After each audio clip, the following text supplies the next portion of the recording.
I've been interviewing people for many, many years, and for different reasons, nothing that actually had anything to do with my business, but stories are so great. They're so important. And then I had a radio show for a little while on this mission I was on of stopping the objectification of women, right? And that was so fantastic because I had an audience that I could interact with. But then I didn't want to stop talking to people and listening. And then there were so many people that I wanted to connect with. And so I just love this. And I've decided that I'm just going to make more of this. And so when I was coming to do some work, I said, there are people I definitely have to meet. And you, of course, are one of them, and for so many reasons. So welcome, Penelope Tree, Thank to my you, podcast. Norma. I'm really honored to be here. Well, I think I love receiving your book. I think, like I said, your book has to be a film because you personify a moment in time that changed the world, changed it, and continues to change it. And I was present at that time. So I was involved in that experience of you and the power of your being and your freedom and your spirit really represented everything that was going to come. And were you aware of this when you were living in that moment? I don't think I was really, but I did have this sort of great feeling that had kind of just emerged when I was about 16. I felt that something really great was going to happen, and I really couldn't put my finger on it or knew what that might have been. But I'd had very difficult actual teenage years. Like you, I grew up in New York, and I've listened to lots of your podcasts and things. And so I saw that probably quite a lot of our lives had overlapped, but I had a completely different experience to you. And so I loved being a New Yorker, and I was very lucky because I was sent to a fantastic school called Dalton, which was a progressive school in New York at the time. And it was full of musicians and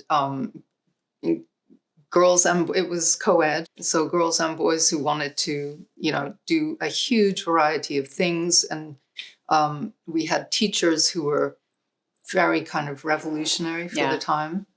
And then because of going to this school where there are a lot of musicians and actors and people who are already, kids who are already doing things in the world, I started playing guitar and going down to Greenwich Village with my best friend and playing around the fountain on Saturdays and Sundays. Of course you did. And we were sort of 12 and completely mad about Joan Baez and Bob Dylan, who had just sort of come on the scene. But nonetheless, we were on to Bob Dylan. And so we started hanging out at some of the kind of talent afternoons in some of the sort of Greenwich Village cafes, like the Cafe Wa, and I don't know, the Gaslight was our sort of absolute, place we wanted to hang out the most, but we were too young, really. Right, definitely. But unfortunately, my mother, who kind of been a very absent parent because she was very active in all kinds of different fields. She was an American ambassador to the UN under Adlai Stevenson and JFK. So you're living in New York. You're following Dylan and Joan Baez. Yeah, I have to just say, did you see the film? I did. And have you seen Rolling Thunder? Yes, Oh my God, I loved that. I love that too. And Yes. I just, I really wasn't a Dylan fan at the time for some reason. Okay. I missed that, even though it was all around me. Yeah. But I just have such an appreciation, first of all, for his longevity and for his genius. Yeah. Genius beyond. Beyond.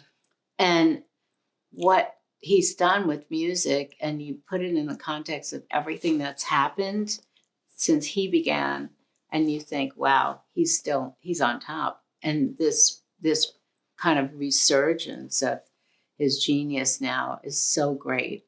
And I love that you were like in the moment with that while it was happening.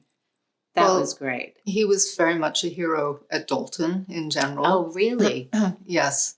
We had an amazing music teacher, and he invited people like Pete Seeger Oh my God. to come and play, all kinds of people. So we Miriam Makeba, for instance, we had all kinds of people play at our assemblies. Amazing. And there were so many students as well, maybe a little bit older than me, who were brilliant musicians. Wow. And so did you study guitar? No, you just picked it up and kind of went with it? Well, my best friend, Nikki Lang, at the time, was extremely talented musician. I had absolutely no talent whatsoever. But I was into it, I was sort of a fan, right. I guess. So I kind of played along and looked like I was singing, but really it was all her. And so what were you wearing at the time? I'm just curious because you participated so much in the look of that period that I'm wondering what the early you was playing around with. Just obviously you very free-spirited about your creative expression. So what were you wearing? And how did you wear, like, what did you do to say, this is who I am at that point? So I guess my ultimate sort of go-to, although I could hardly afford it, but I think I had one Marimekko dress. Marimekko. Yes. Marimekko, for anybody who is not already initiated, is a sort of Finnish, I think. Yeah, I think so. Design company. And they sort of made clothes that were like Rothkos in a way. Yes. Very much kind of very strong colors bleeding into each other. I loved Marimekko. Oh, yes. And then I used to go to Azuma, that Japanese store. Totally, yes. And buy these colored beads. Yes. I remember baskets on the floor at Azuma getting things. What can I afford down here in these baskets? You could get these great bead necklaces for like $1. Yeah. And if you wore like 4 in different colors, it was like the coolest thing. Yes. And jeans, of course, and sort of, sweaters, and not unlike what I wear now every day, pretty much. But that, the sort of, that was a time when individual style was a little bit stronger in just, you had close friends and there was a similarity, but the individual, like, you wouldn't want to dress exactly like somebody you knew, right? Definitely that not. would have been just unheard of. Yeah. And I think part of the charm of you was just what were you going to do? Like, it was even just the way you stood, or the way you, like, you had an innate sense of something. Like, you added something to the picture. And I know that's a creative kind of expression that people have. Oh. So I like in my mind and in this film that I have in my head about your book is like these images of how the creation of Penelope started to develop. And I can just like see this girl. So what else was going on with her? Like what So at this point, I'm 12, 13, something like that. And like a real New York kid getting around the city, pretty much by myself, subway, the whole, with my friends. And then my mother found out, my mother who had been absent up until this crucial moment, right. found out that I was playing guitar down in the village with my girlfriend. And I was like 12. sent to boarding school.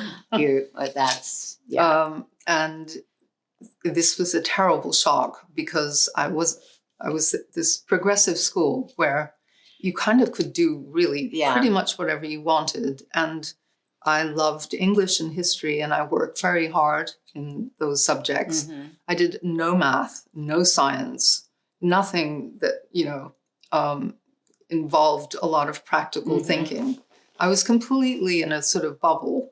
And so then, I got to the school where it was a very, it was an extremely kind of hothouse type of school for people who wanted to go to Harvard, for girls who wanted to go to Harvard. Oh, really? It was really like top-notch, but I was not a top-notch student, so it was quite difficult. And not only that, but when I was 13, I went on a Greyhound bus, to see another friend of mine at another boarding school in Vermont. I was in Massachusetts. And unfortunately, on the bus, I had an experience with this guy who was probably in his 40s, I would say. God. Quite drunk, quite abusive. I was in the back of the bus. It was very dark. It was a December day. I think there was snow on the ground. Oh, God. I remember it so well. All the windows were, condensed, and you could hardly see out of the windows. And this guy came, and, I saw him in the aisle, and he looked exactly like Jack Kerouac, who, of course, I knew. You idolized. Of course, I had read Jack Kerouac. Of course. Absolutely. And so I kind of I guess I looked up at him a little bit too long, and he just made a beeline for me. And I thought first, how cool, but it wasn't cool. He was quite abusive. Oh, my he was God. quite handsy. I won't go into it. It wasn't terrible. It wasn't, he didn't rape me, but it was very scary. And it went on for 2 hours or more. I don't know, because it's a long trip. And were there other people? Yep, there were, but they were in the front of the, front of the bus. Oh, my God. And I could have screamed easily. I could have screamed my head off, but I didn't. And it's just such a weird thing.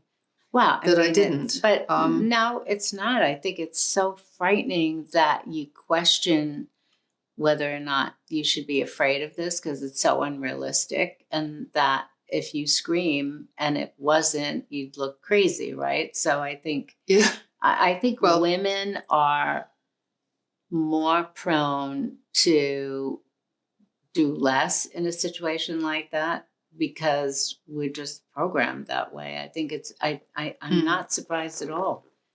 Really. I mean, you're lucky. You're really lucky. But I thought, she's getting on a Greyhound bus. Why is she getting on a Greyhound bus? I know. When you said that, I was like, what? That's how we got around. But and also, it didn't seem, I know it seems really weird now to be put on a Greyhound bus when you're 13, but it didn't seem that remarkable at the time, even though this school was quite strict. I think somebody put me on the bus. Oh, you're kidding. Somebody. No, but I that's interesting. Well, it was a different time. It was a different time. Yeah. I don't really know because it's a bit fuzzy, but all I can say is it was extremely terrifying. And he had a knife. That's the other thing, Oh which my I saw God. in his bag. He didn't bring it out, and he didn't threaten me with it, but I saw it. But he there. made sure you knew Yes. it, obviously. Yeah. Oh my God. And he reeked of alcohol, like old alcohol, you know, and he had a paper bag with a bottle in it, which he kept swigging on. And anyway, it was a kind of life-defining experience, except that I never thought about it again for years and years. I went straight into under the carpet with it. And I didn't even tell my girlfriend. No. Really? I didn't tell my girlfriend because I knew that if I told her, she would tell somebody and I would lose my independence. Yeah. Wow. So my mother, who was like, obviously trying to get me out of trouble in New York. In fact, ironically, I went straight into trouble in a very confined space. Yeah. Which was strange. It is. So what happened then was because I was like, a kind of normal weight and size and everything, a little bit maybe chubby, but not, in that kind of adolescent way. And before long, I just stopped eating. That was my response to the whole thing. Yeah. And it was quite sort of extreme. Yeah. I think I lost about 40 pounds. Oh my God. Yeah. And I got down to about 100 pounds, which was, I don't know. And were you as tall as? Yeah.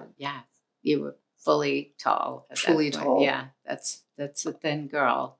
And nobody kind of noticed it for a long time.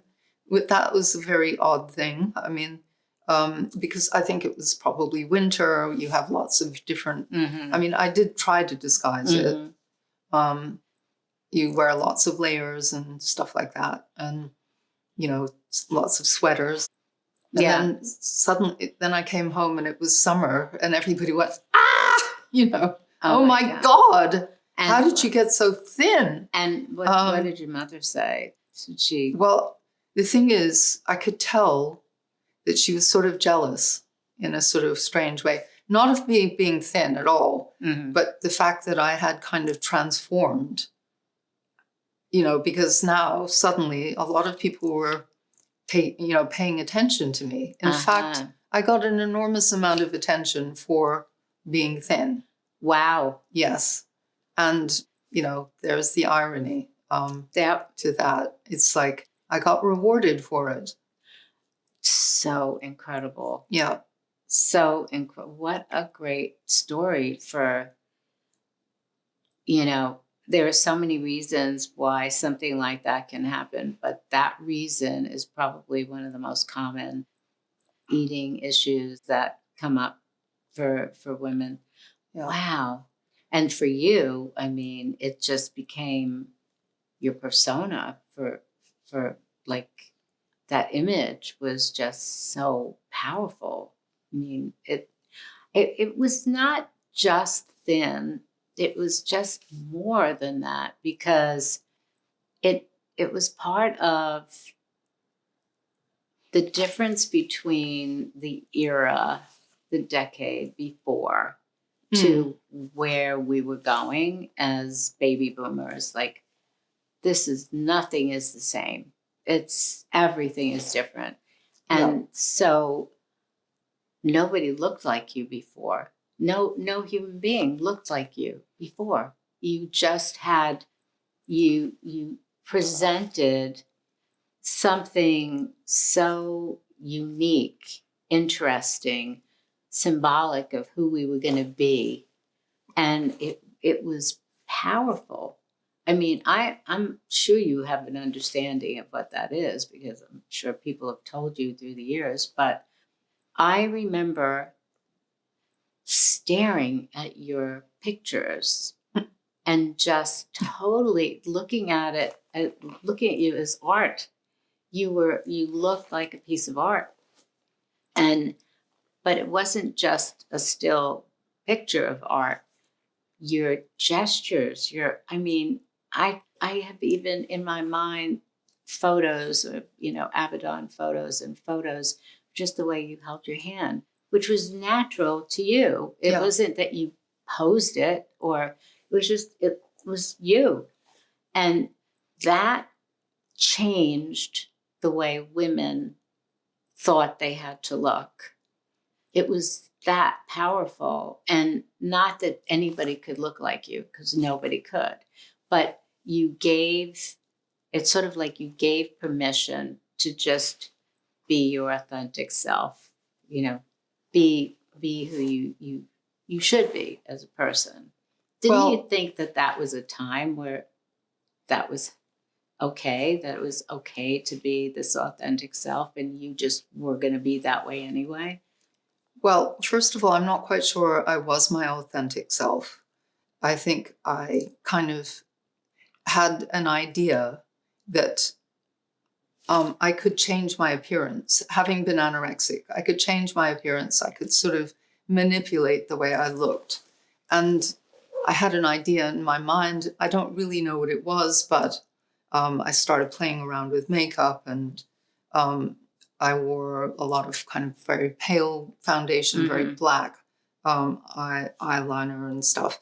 And it was really, I feel like in my family, I felt a little bit like I would never stand out, because my sister was sort of a genius and had won the Pulitzer Prize when she was 29. Okay. My mother was this ambassador Right. to me. Oh my God. She was extremely kind of like, it was a bit of a pressure cooker in our family. Wow. My uncle was the governor of Massachusetts. My father had been. No, it was like a lot of. My grandmother was famous for having gone to jail for sitting at a lunch counter with, like to integrate a lunch counter with a lot of Black women, and she was thrown into jail for that around that same time. Right. And I just thought, I better do something. I better get out that eye makeup. Oh my God. And a lot of people also thought I was a freak, and, I came from, another planet, and not in a good way.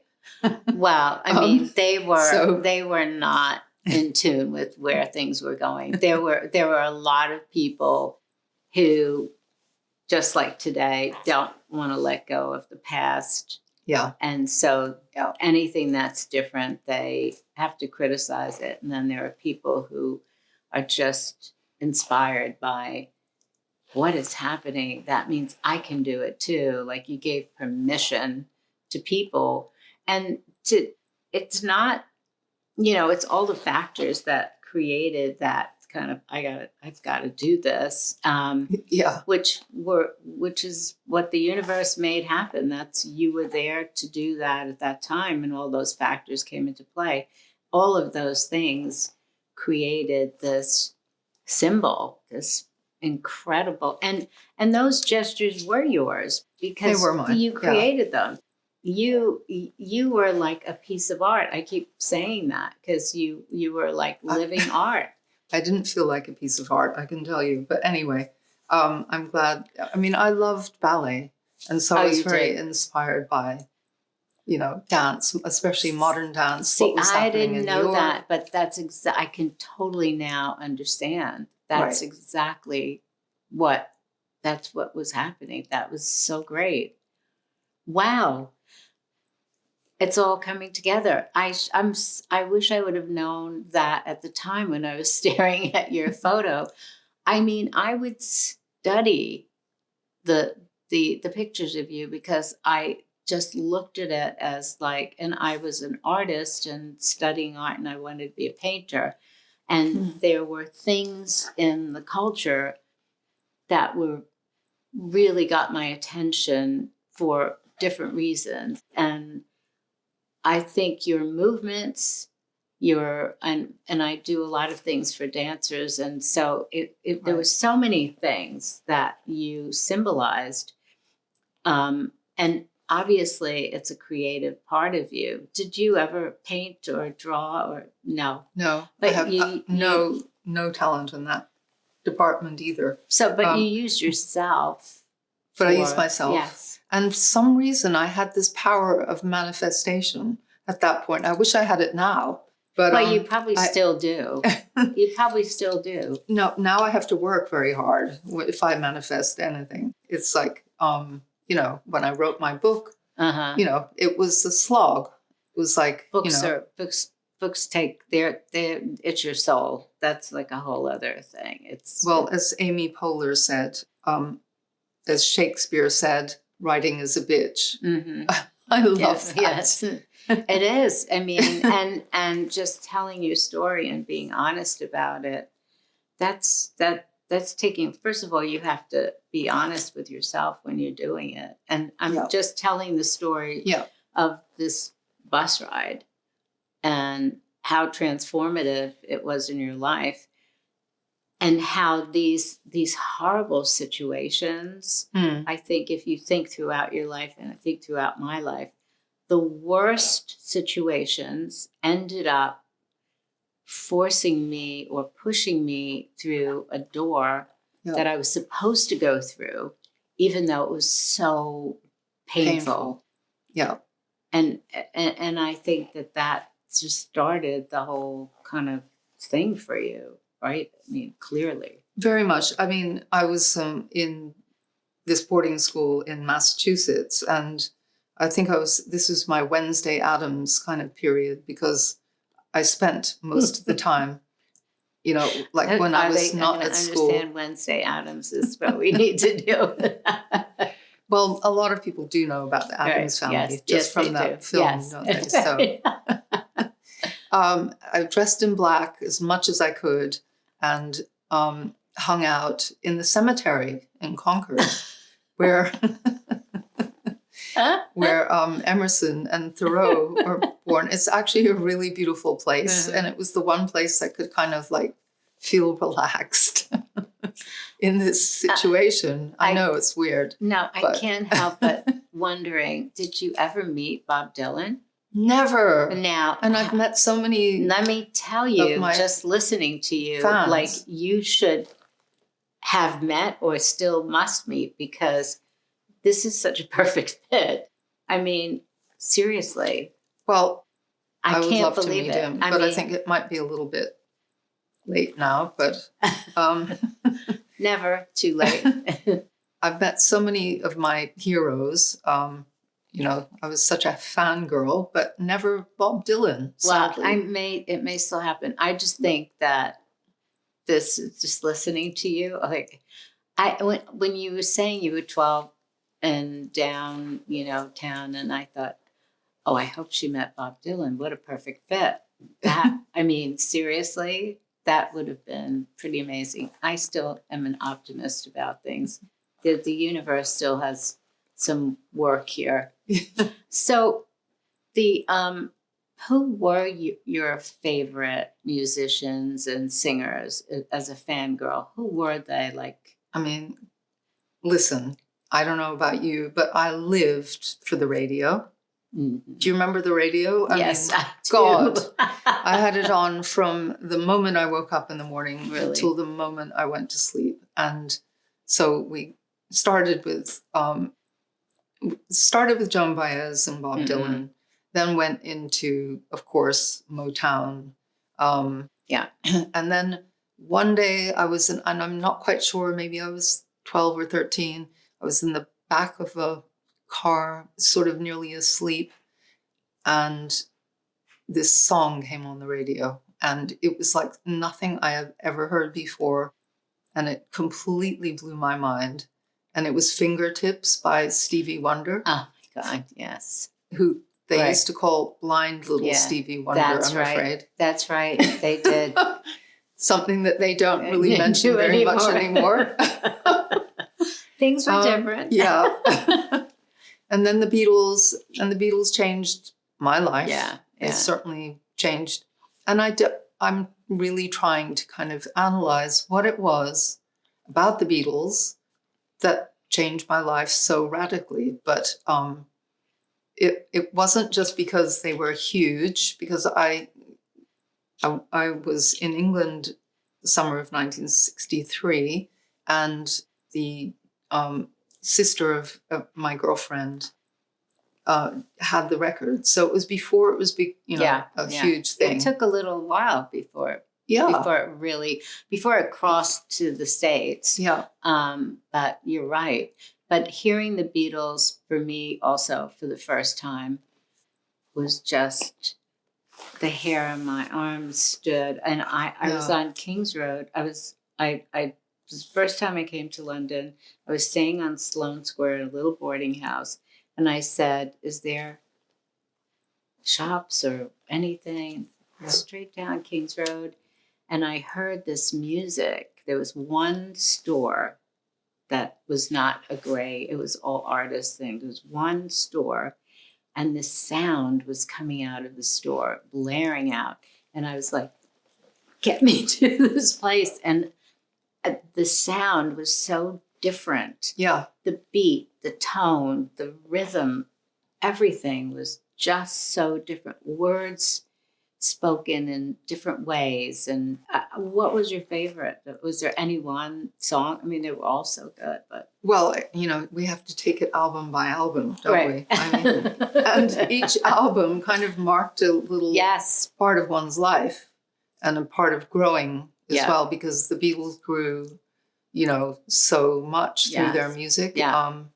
By the time A Day in the Life came out, I mean, it was bore no resemblance whatsoever to I Want to Hold Your Hand. Yeah. I mean, that's so true. And also we'd been through so much at that point, for 4 years. But I mean, it was only 4 years or 5 years. But I know. it was so intensely concentrated and lived. I mean, so much happened. When did you start really spending time in London?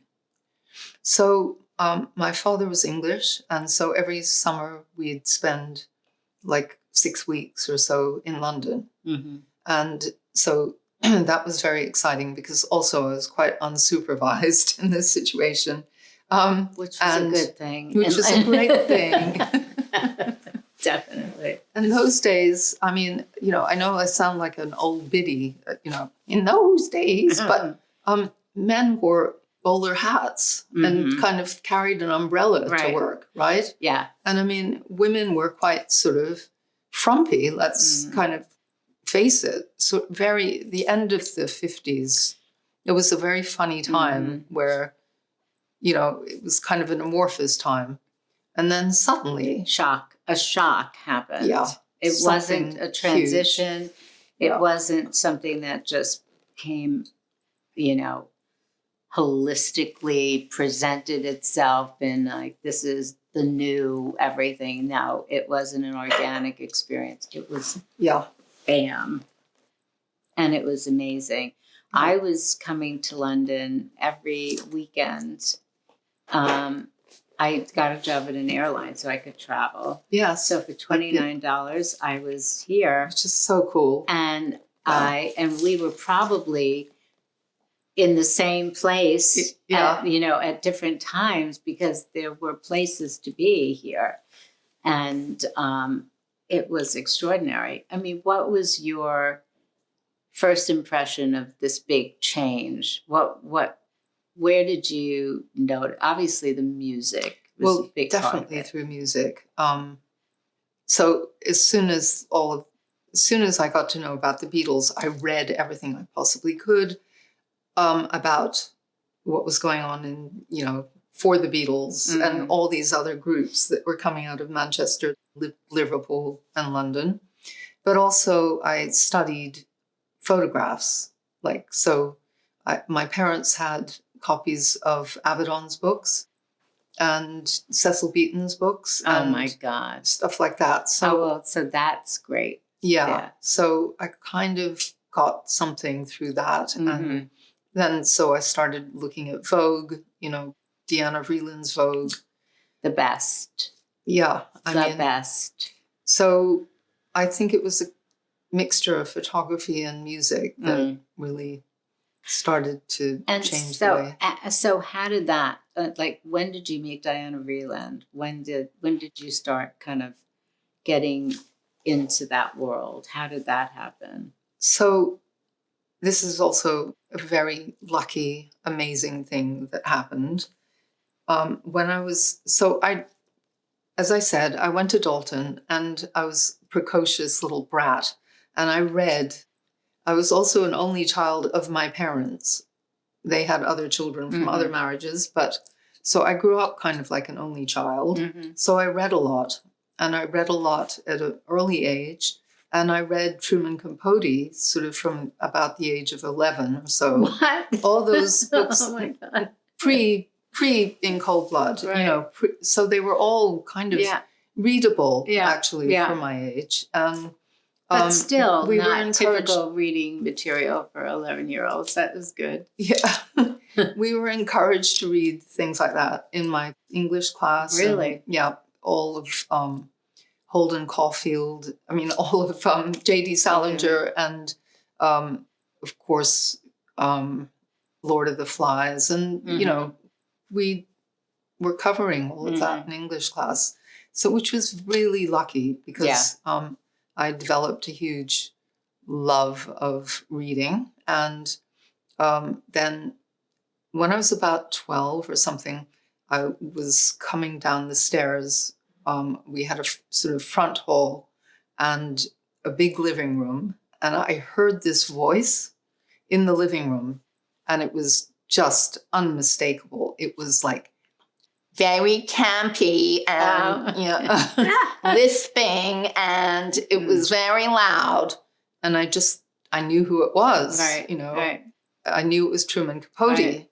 And I looked around the door, and there he was, surrounded by sort of, I guess, his swans. Right. You know, Right. and I was completely like, you know, fangirl again.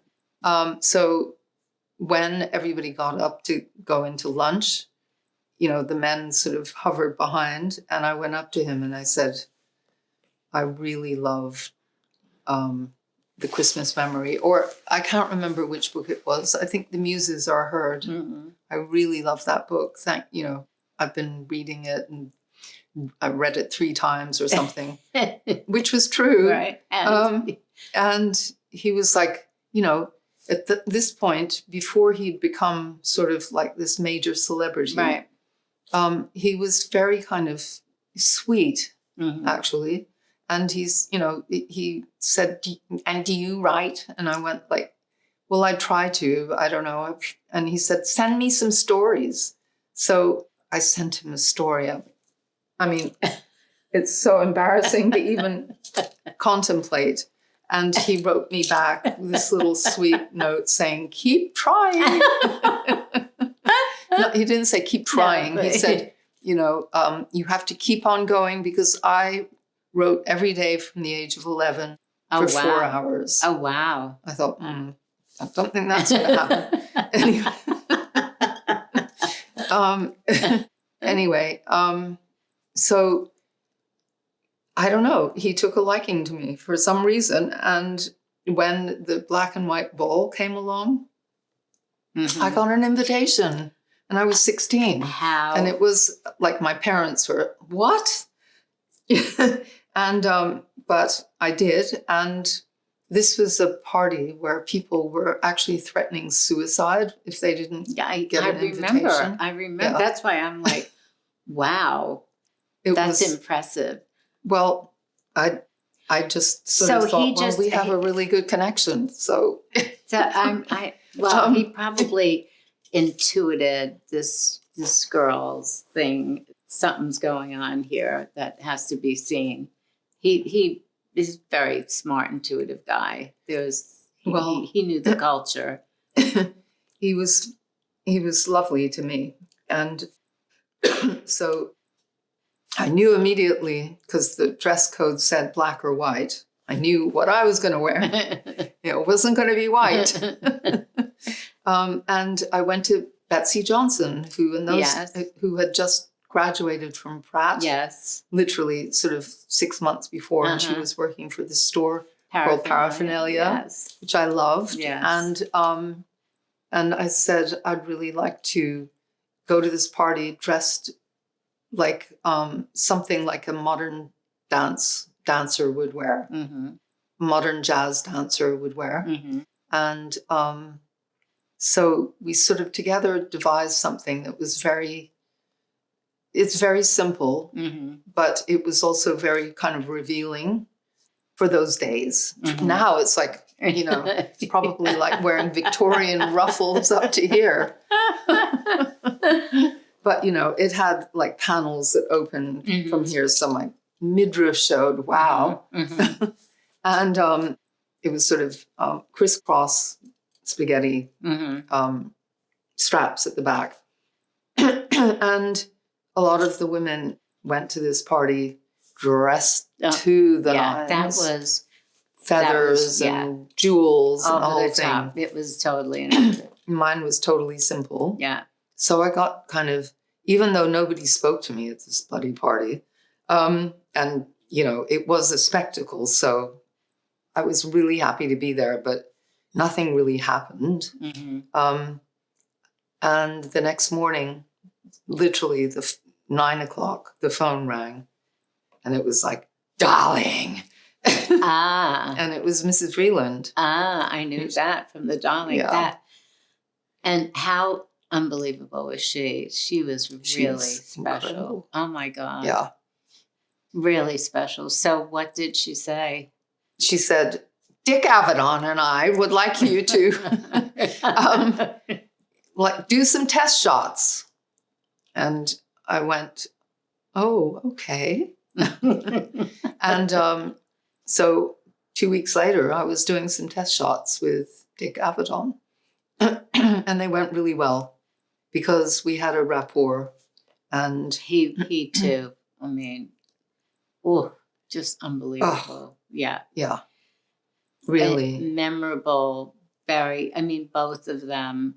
Can you imagine that this is the first time you have photographs taken professionally? And it's Vreeland and Dick Avedon. See, this is the universe had a plan for you for sure. This doesn't happen to people, you know, and your instinct.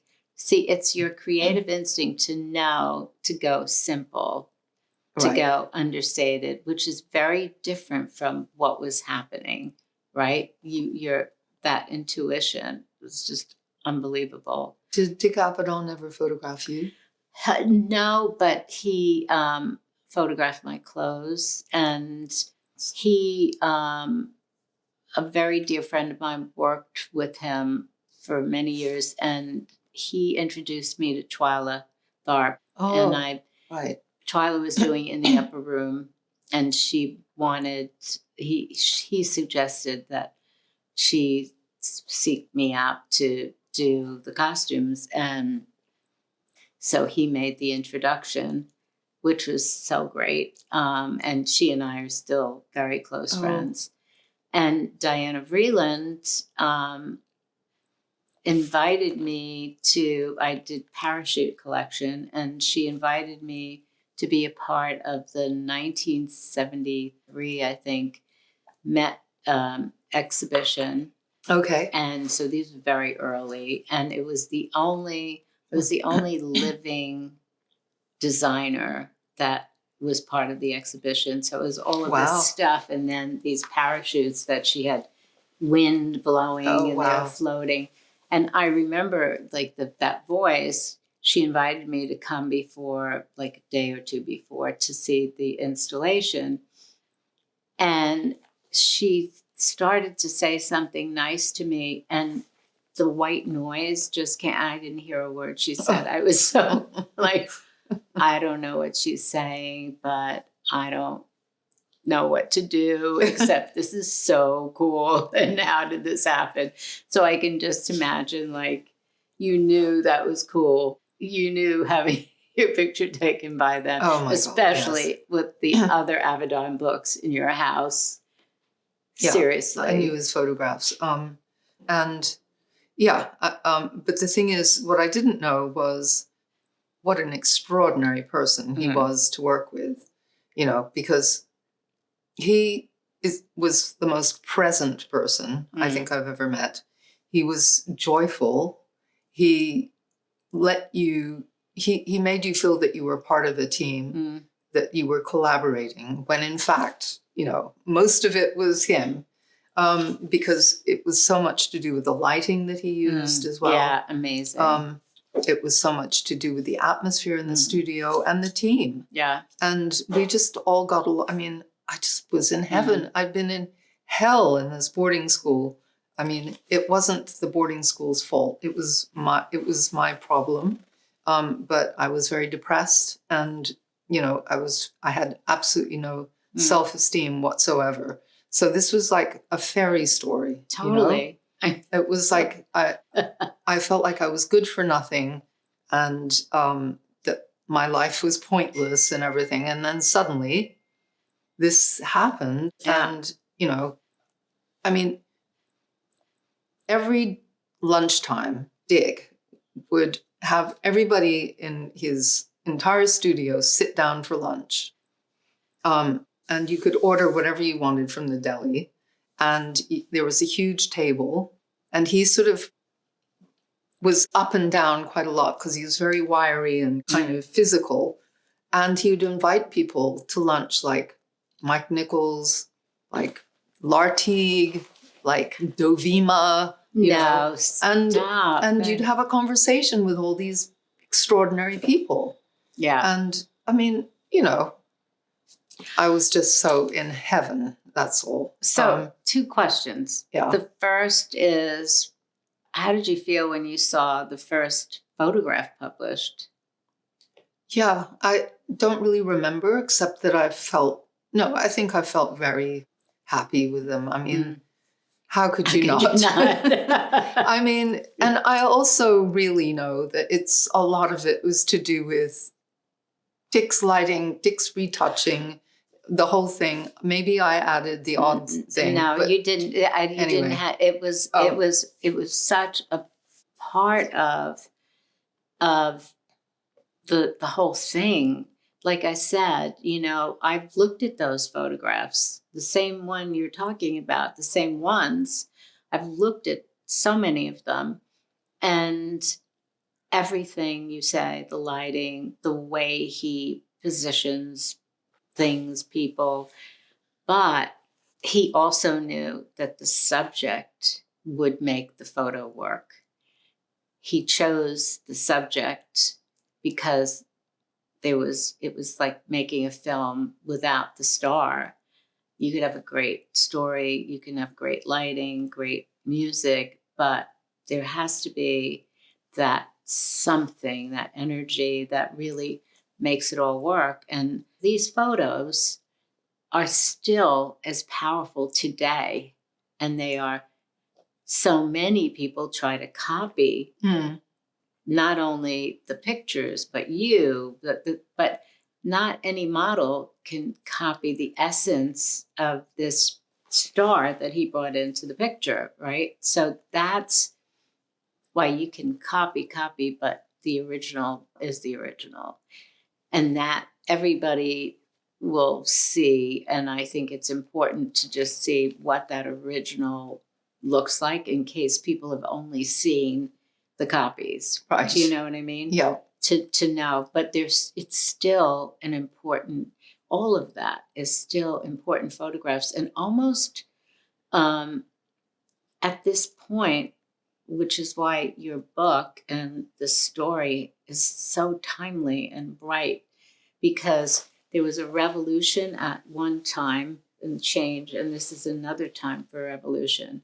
And to see what was happening, the people, you just talked about certain people who were very key in the time, and you were an important person in that time, defining that time.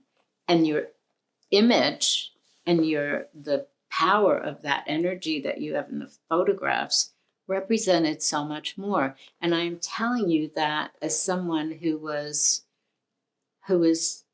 mesmerized by what was happening in those pictures, every aspect of it, really powerful.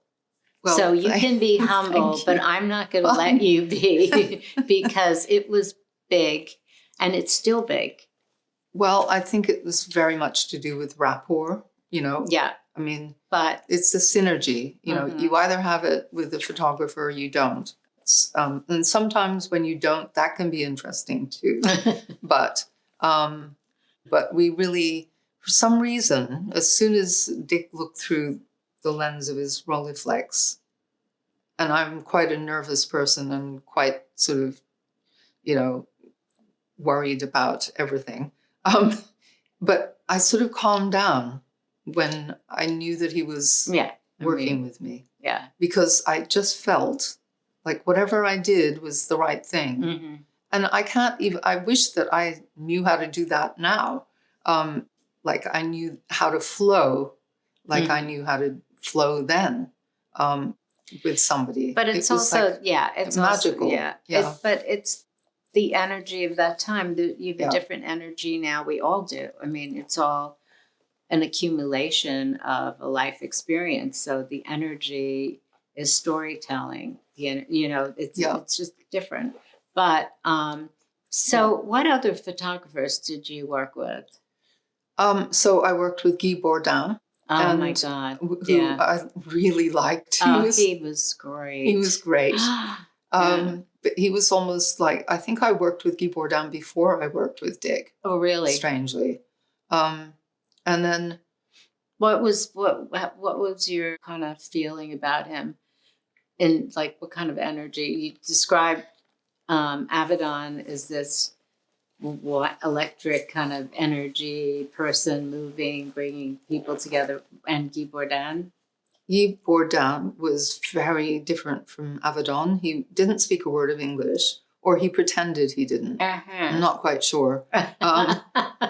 We were doing a story for Glamour, and he was very kind of introverted, and he would sort of like pull me to one side, whisper something I didn't understand, and then laugh his head off. You never really knew what he was thinking or whatever. But he was mysterious, actually. But I liked him a lot. There was something about him. He had a really good reputation. People really, you know, he was very talented, and he again, original in his style and technique. And his photos of you were fun. I thought they were fun. They always made me feel good. And again, I was at a very impressionable age. So every image had so much importance. And I can distinctly, as you're mentioning, I can see the picture. Well, for me too, all those images meant so much to me. I mean, not mine, sorry, but looking in Vogue, it was every month. Right. I couldn't wait to get my hands on a copy of Vogue to see what was happening in both fashion and in photography. I mean, it was just exciting and explosive. That period produced some of the most incredible work, I think, ever for Vogue, and Bazaar too. Yeah. And wherever Diana Vreeland was, that was key. Yeah. I mean, there's no question. And any other photographers that you... So then what happened is that I did these pictures with Dick. They came out, they were kind of, I guess they made a splash. And that summer... A little splash. Well, not a huge... I mean, like nobody in my house ever mentioned them. But ever. My mother never mentioned it. Never? No. Did she? Never. Did she ever have a conversation with you, like... only Avedon? No, never. Only a bit later, but I'll tell you why. So I went to London for the first time to stay in a sort of boarding house when I was 17.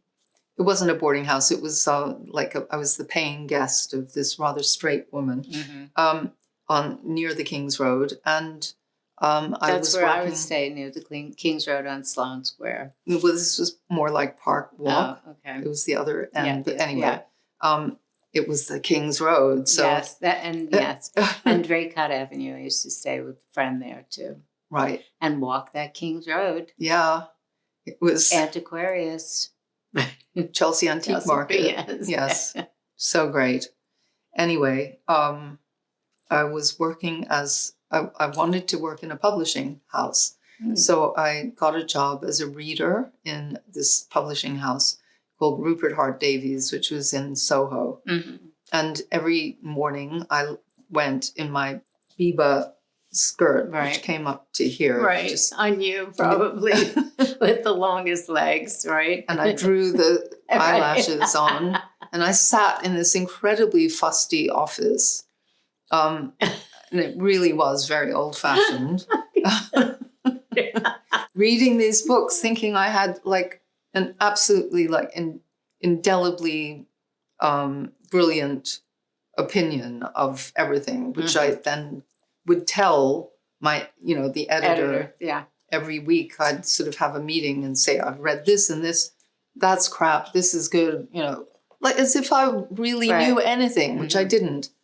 And this guy, this editor who was Indian, he'd just look at me blankly and then, leave. So I was like, in the end, I thought, maybe I should just like tone down my opinions a little bit. That guy turned out to be Sunny Mehta. Oh, no. Yes. No.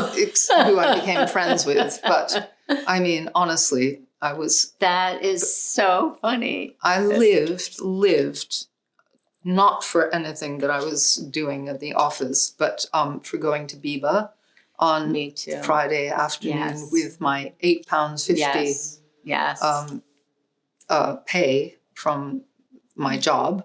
And for £5, you could get an entire outfit, a trouser suit or a dress or whatever. It was the best. And what was it like? Was it Fridays or Saturdays? They would put the new stock out, like piles it like and lines to get into Biba. It was crazy. And I would go into Biba like before they stopped and be like in the front of the line if I could. And I would buy as much as possible because all of my friends wanted me to bring clothes back. Right. And so I would roll them up and put rubber bands around them. Oh, wow. So it would make them small and put them in a garment bag and carry the garment bag through. Like, I was like, there was a body in there of clothes.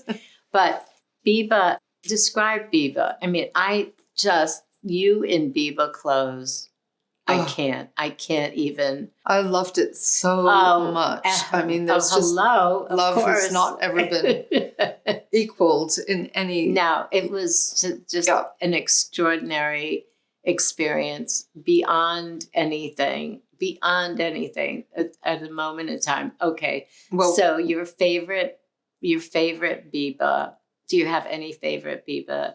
I don't have any left. I mean, I don't have any in my wardrobe. Can you remember? Sadly. But I can remember these wonderful sort of flowered, but small flowers on a dark blue background, mini dress with buttons down here and a white collar, quite a stiff white collar and white cuffs, and then very short. Then also, did you wear boots with them? Strappy shoes. Strappy shoes. Yeah. And probably tights, maybe white tights, even. But would they white like pattern Mary tights? Or, yes, of course. And then I remember a trouser suit that I loved so much, also with a Nehru collar, and it's so hard to even begin to say how much I loved all those clothes. And I started in Abingdon Road, and then you'd go into the dressing room, and it was like, it was a communal dressing room. It was everybody in the there. smell, the BO was I remember, you're so right. And people's elbows would be in your mouth, and everybody's trying to get everything off. And I remember and get it on, and when they're taking up the mirror, and when I opened my store on 53rd Street, I said we're going to have a communal dressing room. Gosh, it worked at Biba, we're doing it here. We're like, Be where's nice. the dressing room? That's just an open space. And I would say, exactly. It's fine. You can do it. And then my staff would say, I don't know. I think this is going over. And I said, we're keeping with it. This worked. I've seen it work. It worked, but it really didn't work. It was kind of you're hellish. so right. The smell was just beyond. But it was because everybody was so excited and Yeah. sweating and excited to try on the clothes and to, just to get them. I mean, it was beyond. It was beyond the shopping Beyond. experience. And then, they'd all sat in their stuffy offices all week for Yeah. this moment, This was the big moment, and it was too. Mm-hmm. So that summer I met somebody who was unbelievably kind to me and took me to lots of parties and introduced me to lots of people who became my friends and are still my friends now. And he took me to a particular party where the editor of Vogue, English Vogue, was B. Miller, very, very different to Deanna Vreeland, rather sort of headmistressy, but Right. very clever. Mm-hmm. And she said, "Oh, would you like to come into the office tomorrow? I have somebody who I quite like to meet you." So I went, "Oh my God, okay." So I went in my lunch hour to the office and, slightly nervous too, because she was rather nervous making. Got in the door, and there was a couple of men sitting cross-legged on the floor, looking at layouts and contact sheets and stuff. And this one man looked at me, and I swear to God, it was like this electric currents running through me at that moment. And I recognized him from photographs. I saw it was David Bailey. And Stop. he got up and he just sort of Yes. looked at me in the eyes, and I was complete goner. That was, I couldn't speak, basically. Then about 3 days later, I was working with him and in his house, which was painted black and all black inside. You're kidding. Yes. Wow. And it was the house that Mick Jagger wrote about when he wrote that song, Painted Black, because he was living with Bailey at the time. Anyway, it was black. It was full of Buddhas and all kinds of statues from India and, I don't know, New Guinea and things like that, masks. And there wasn't a sort of spare place to put anything. But I was petrified. I thought he hated me. I thought he loved me. I didn't know what was going on. And also I knew he was married. All the time there was this very strong connection going on. But the day ended and I went home because I knew he was married, and I also knew he had a girlfriend. Oh my God. Who I know that should have been a bit of a warning, right? I think that would have, yeah. But how old were you at the time? I was 17. Oh, well, come on. And I also had this sense that it's just going to happen. I'm afraid it's like inevitable. But how could you not? It's just such a unusual set of circumstances for any girl to be in, and it just, I just think it was meant to happen, for whatever. I guess so, yeah. Well, it did, big time. He was 30. I was 17, and but I went back home. I'd actually gotten into Sarah Lawrence, and so really? I started Sarah Lawrence in September, and I think by November he had come to get me. God. Yeah. Oh my God. So I think my mother, my mother never answered the door. She had a butler, but this time, I don't know, she was quite psychic. She sort of felt something was in the air. And I didn't even know that he'd come to get me. You're kidding. No. And she opened the door and she saw it was him and she tried to push the door in his face. But he put the toe of his Cuban boot into the crack of the door and she couldn't close it. And he said, "Never mind, love. Could have been worse. It could have been a rolling stone."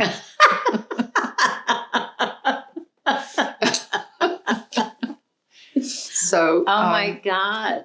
So anyway, by the middle of the following year, I'd left Sarah Lawrence and I was living in Primrose Hill in the Black House. Oh my God. With lots of parrots because he was a parrot freak. And we were traveling the world together. We were having an amazing time. My eyes were opened wide. The first day that I was with him, that I'd come from America, landed. And the next day we went down to the East End where he was doing a story on the Cray twins. The Cray twins, I had no idea who they were because I was American. But everybody in England knew that the Cray twins sort of ruled the East End and they were gangsters, basically. And they were twins and they were kind of terrifying. Tough guys. God. Yeah. They wore suits and ties, but they had scars various places all over their faces. And 3 months later, they were arrested and charged with multiple murders and stuff like that. I had no idea. I just was in this kind of strange bubble of being in love. And so much of life was like that. I mean, every day there was some, we were having dinner with Peter Ustinov or, I don't know, Raquel Welch or I don't know. Yeah. You name it. It was all very thrilling. Oh my God. But he was 30 and I was 18 by this time, and he ran rings around me. Yeah. So the fairy tale that had started like so promisingly started to kind of turn into something a bit darker. And even though it sort of, we went on for about 3 or 4 years. Really? Quite well, quite happily. But then then I became very aware that he was flirting heavily. He was, God knows what he was up to with lots of other women women at the time flung themselves at him. See, that also was, I think women had less self-esteem, which we all suffer from, and made themselves available to any man that had any kind of power. Even like my husband had, women would flock to him in our shop, and they would just they were everywhere. Every time I turn around, there was somebody, the sales girl, people that would come in. I was like, what's going on? But I think that was also part of the time. And, he had incredible power and he had incredible access to most beautiful women you could think of. Yeah. But I also think it had something about the time allowed that to be okay, where I don't think now it would have to really be secretive. It wouldn't be as, just taking advantage and not thinking so much about the consequences. I also think that women are, in general, better educated. Well, and yes, that's why, because then we were more, accepting to be not as in control as men or in the important, part of a couple. Yeah. I think it was you were affected by what was happening, but you were in this, in the starlight at In the the same midst of time. it. Yeah. Yeah, but I feel that I also gave up my own kind of integrity far too easily. I mean, I Well, you was were 18. I was 18. very young, I mean, very young, and he was 30. So it is a big difference. Yeah. But at the same time, that's why I don't think that I was 100% authentic when, the fairy tale was coming into fruition either, because I think I had a lot of stuff going on inside me. And I could have, if I'd continued at university and done some more work on myself, I might have been more prepared for life. But not at that age. It's not Yeah. supposed to happen at that age. I can't tell you how much I'm like so glad you came. I mean, really, really, really. I can't believe it's 4:00. I mean, know. we just, I know. it seems like And no you were the time has nervous passed. one. Excuse me. No, I mean this. Well, you're a really good interviewer. Well, I feel mean, comfortable with you. the conversation is so great. I just anyway. Okay. All right. Give me a hug. Hey, press follow and leave a comment after you listen to the podcast. Thanks.